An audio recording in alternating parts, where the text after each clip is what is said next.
So we're trying a little experiment here. I'm thinking about this as kind of a middle ground between like a live stream and a finished recording or podcast.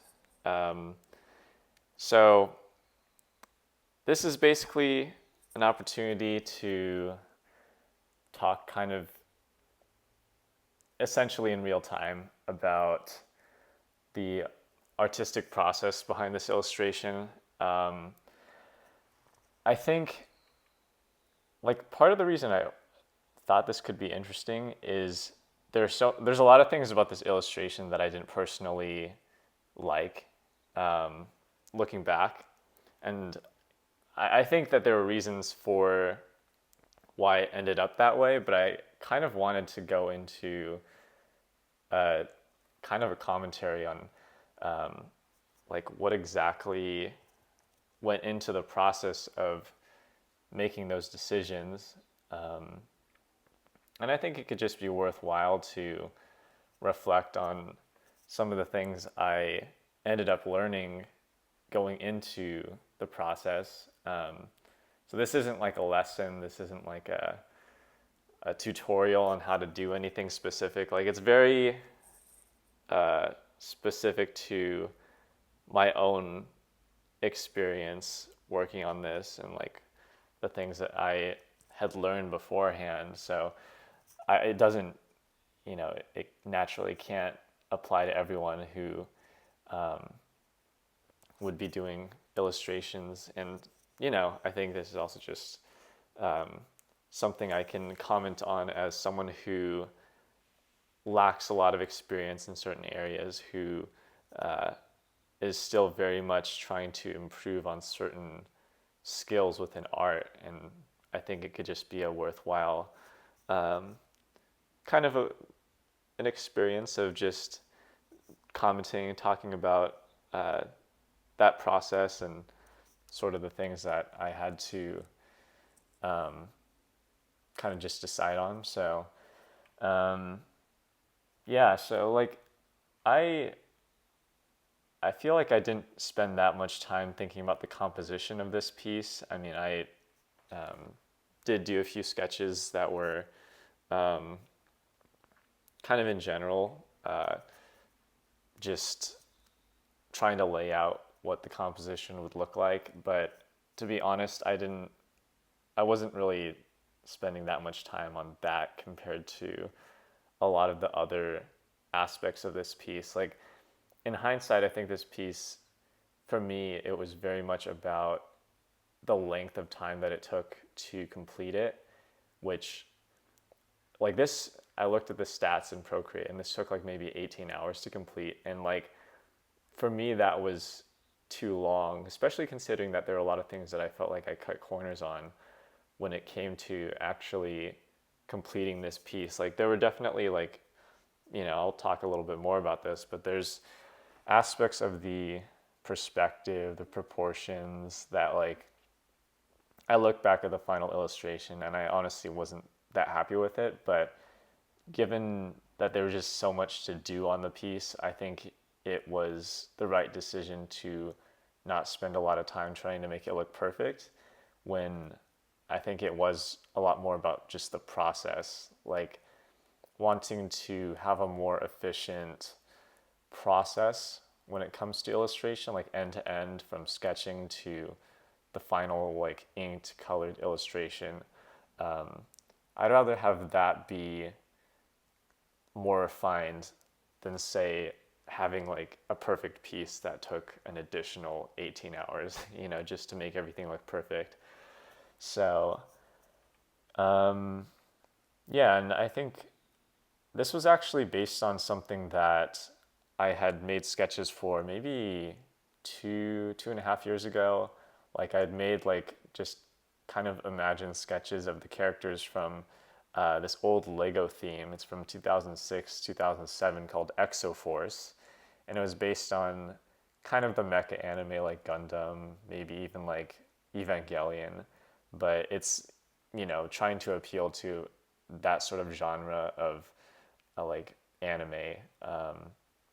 And yeah, I was never that into it myself, but I definitely liked. I looked at a lot of the like Lego builds for this series, and it was really it was really cool. Like there's like so many different kind of uh, things that they tried with just designing the like mech suits and kind of really leaning into aesthetics that at the time I don't think were very like common to see within Lego. I think in hindsight, um, given that themes like Ninjago or like Monkey King after it kind of like used a lot of the same elements that Exoforce did. I feel like it almost felt like the start of something that Lego was really trying to get into, and they were able to do that more successfully with something like Ninjago, which is still continuing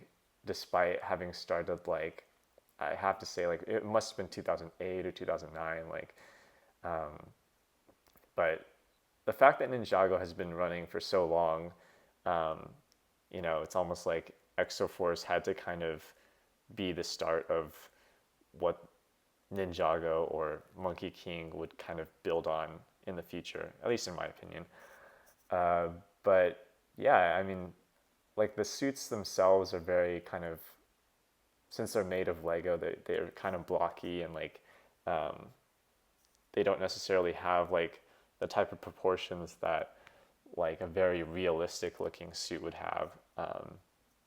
So yeah, that was kind of an interesting part of the process and just trying to adapt something that was originally like kind of made in Lego bricks into kind of a more wanting to go for a more grounded, realistic approach.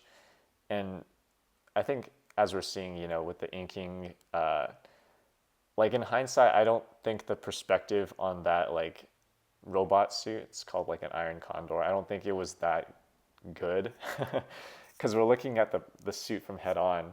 Like it should, I don't think we should be seeing as much of kind of the like back area slash like pelvis area as we are here.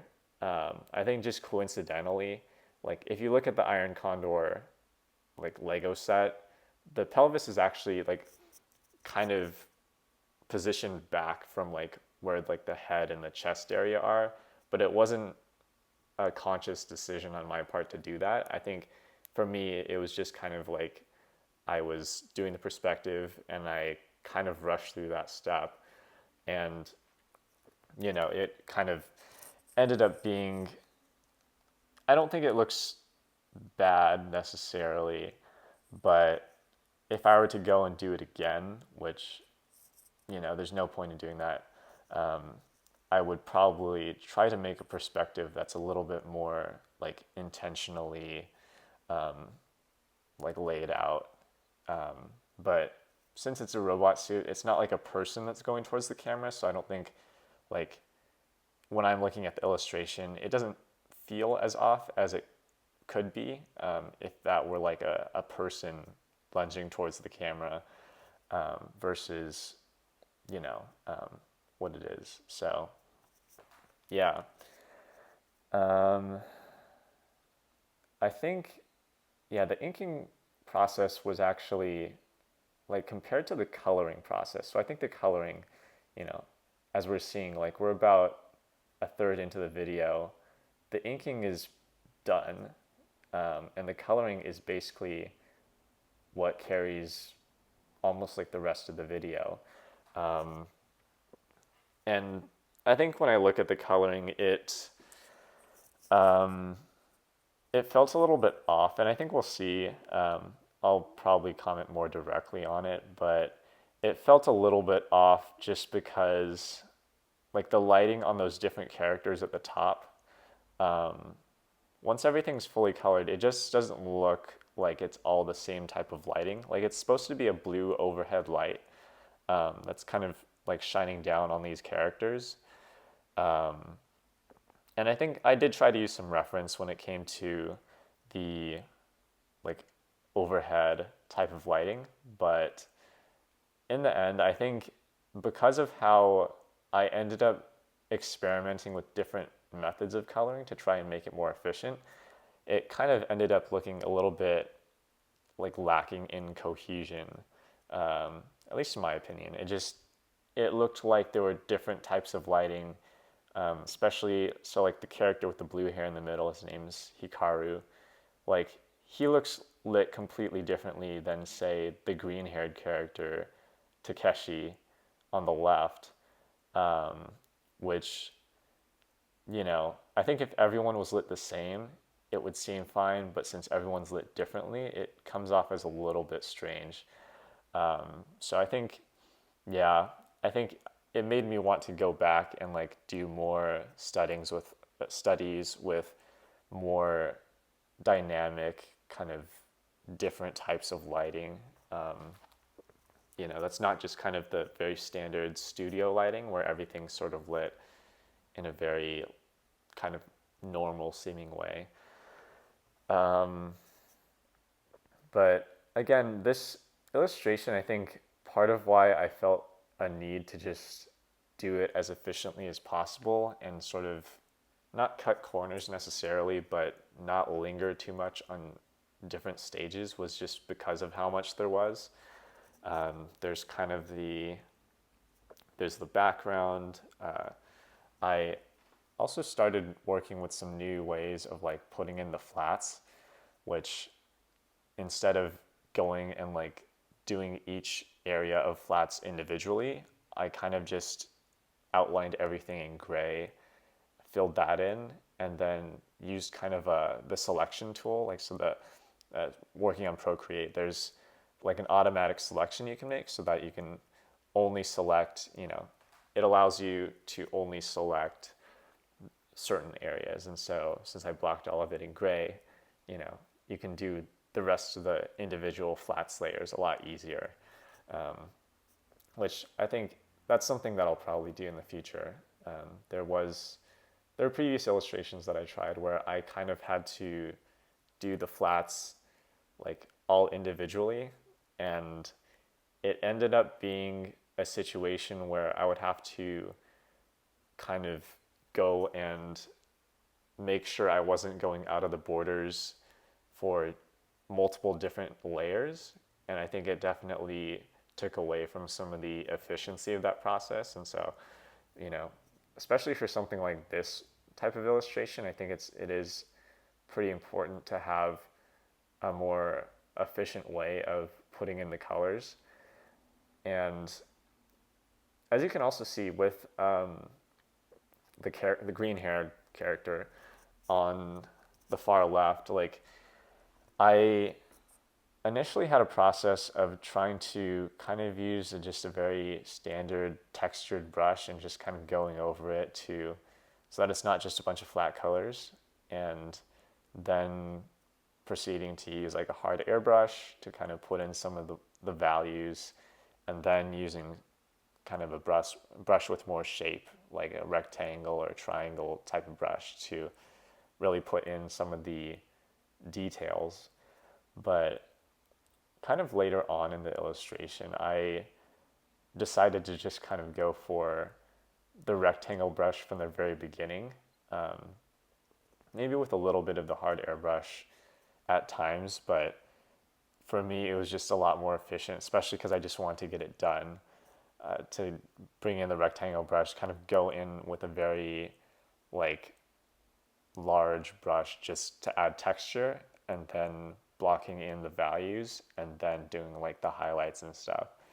And so here I'm also just doing the background illustrations, which I ended up using some reference for the explosions, which I think it was definitely good for me to use reference, because otherwise it would have, I think, probably ended up looking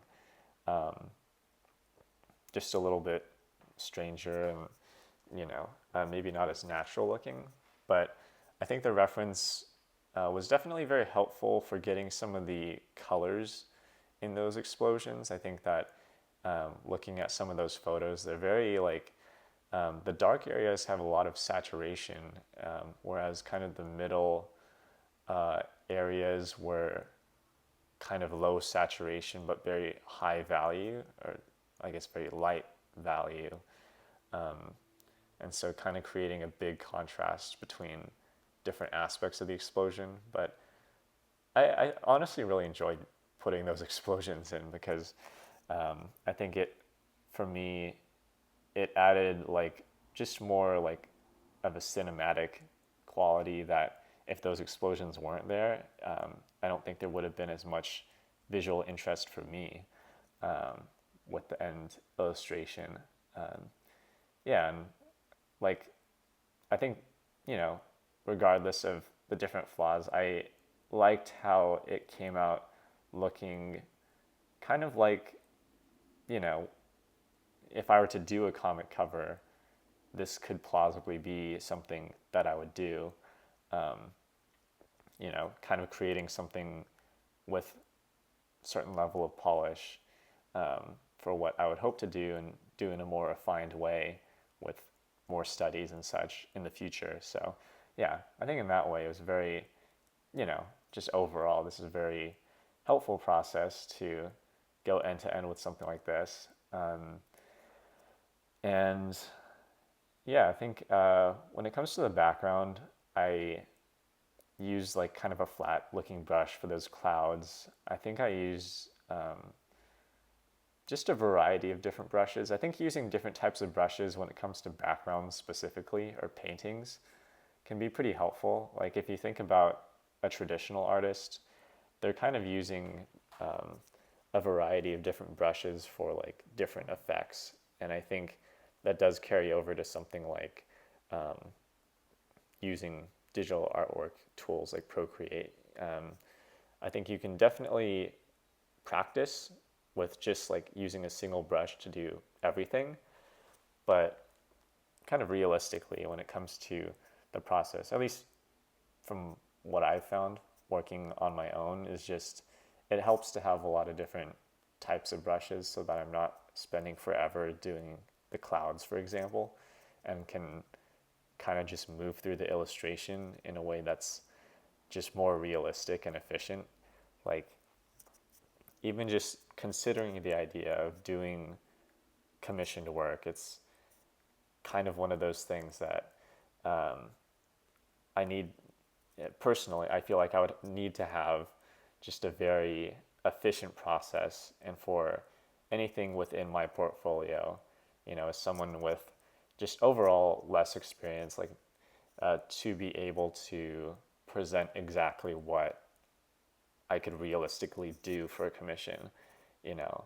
So I think, yes, this was like an 18-hour illustration, but I would want to be able to do something, maybe not to this level of complexity, but something with a similar level of completion to something like this for something like a commission.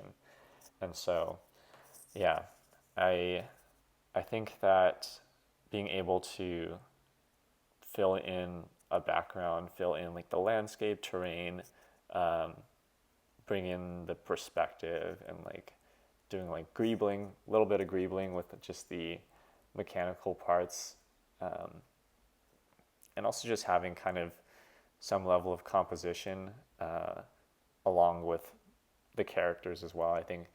Um, I think looking back, it allowed just uh, practice on a lot of different levels. I think it, you know, is something that just has so many different elements that, you know, it does make it kind of a bigger endeavor to try and complete all of those different things. But I would say that being able to work on those things is something that I would want to do just consistently with multiple different projects. You know, it's not something I would want to just like do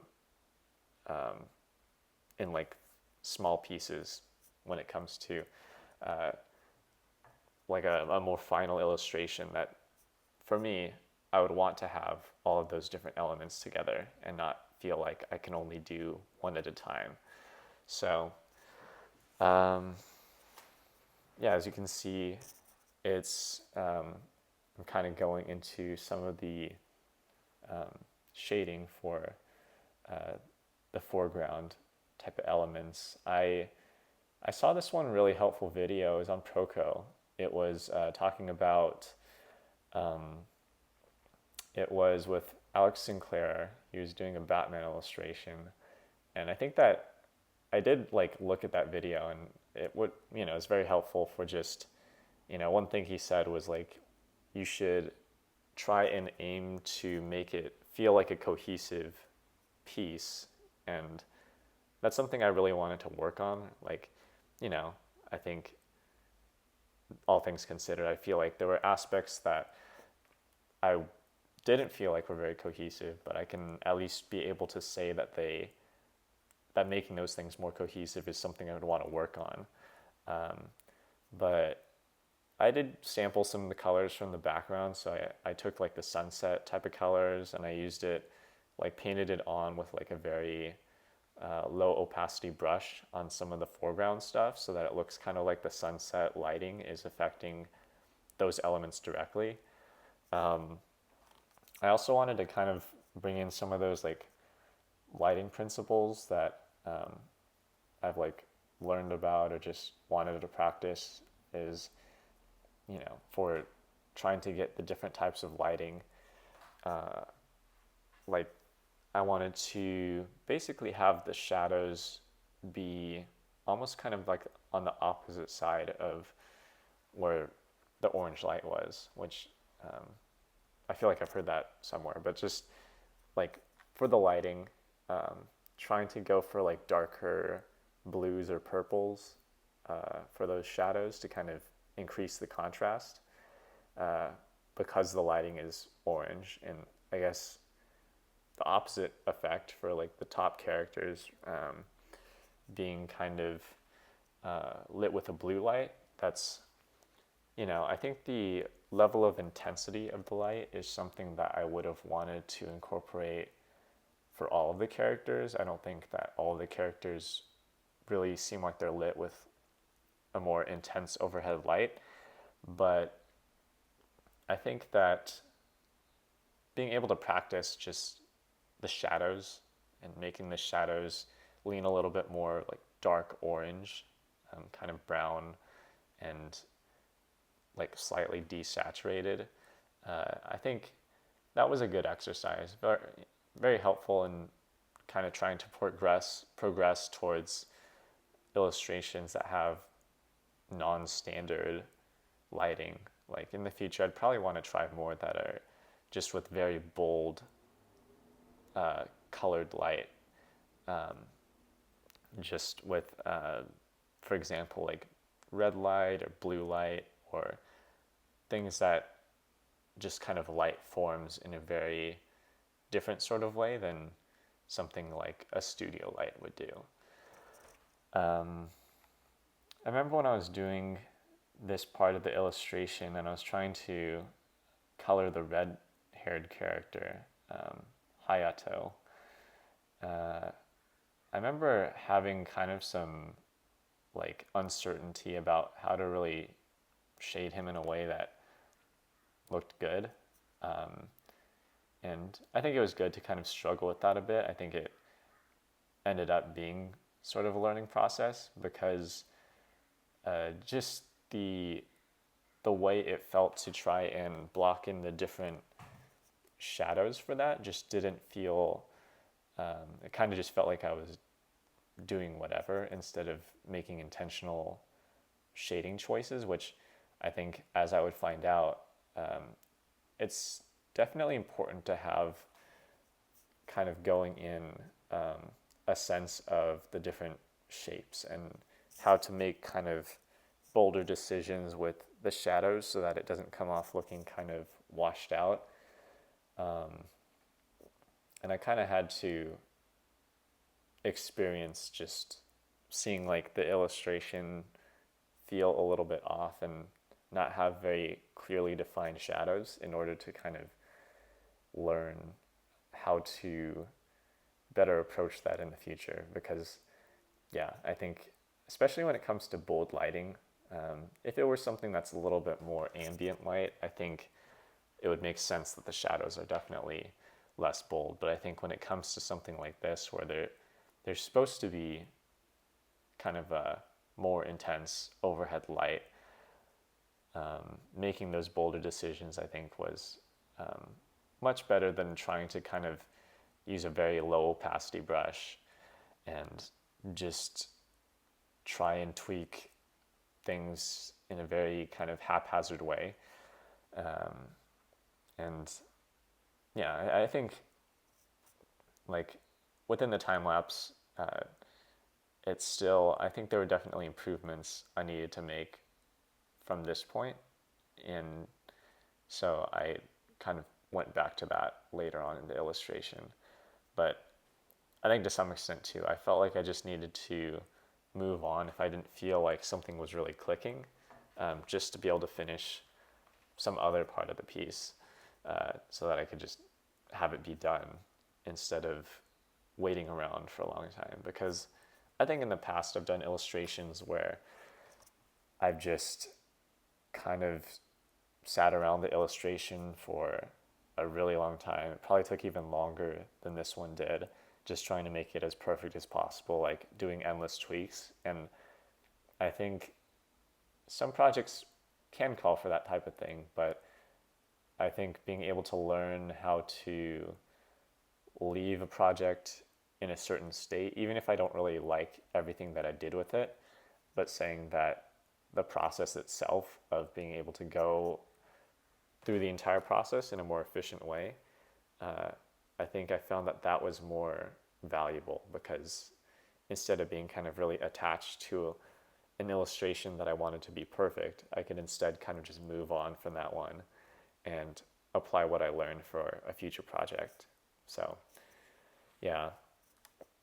To be honest, I felt like the shading for blue-haired character in the middle, um, was, it just went a lot faster, which I think maybe had something to do with wanting to make those bolder shading decisions. I kind of just went into something like that with more of an intent to uh, shade it in kind of just a very bold, kind of uh, higher opacity type of way.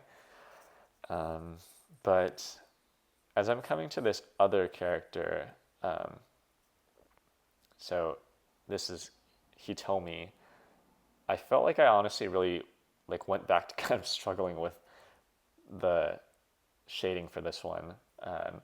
Like it just, I think even with the final product, it just didn't feel right. And, I think I felt like even though I didn't feel like it was totally perfect or right, or even that everything was very cohesive, I think being able to just sort of move on from it and say that, like, yeah, I do have those specific critiques of that area of the illustration, that it shouldn't be a reason why I just spend forever on this specific thing instead of trying more studies and just kind of moving to something else. Because I think a good process will yield just better illustrations in the future. And I don't personally think that for myself, it was a hallmark of a good process to just spend forever trying to make it perfect, because it doesn't create a process that's very easily replicable. And I'd rather have a process I can just repeat without feeling burnt out at the end every time.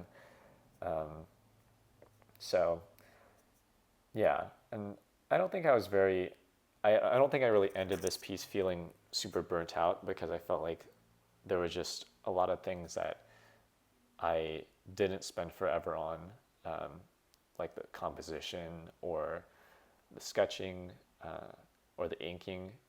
But I think there were still aspects that I just felt like it took way too long, as a whole, when I would have rather that been something that just could be done more efficiently, but also accurately, which is why I'd want to do more follow-up studies after this, because I'd rather be able to kind of just do parts of the illustration uh, almost as a second nature rather than feeling like it uh, is something that makes the process, like for example with dynamic lighting, I I would want to be able to just feel like dynamic lighting is something I can just do on the fly rather than feeling like it's something that would really stop up the whole process. And so to do that, I feel like I would really need to go back and study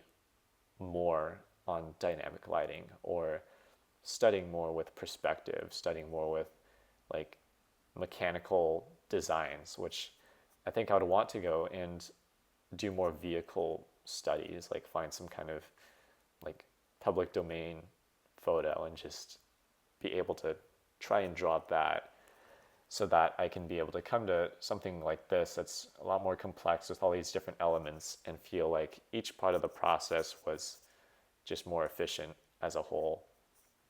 Um, yeah, so I think this is the point where I went back to green haired character, and I really wanted to refine some of that um, lighting.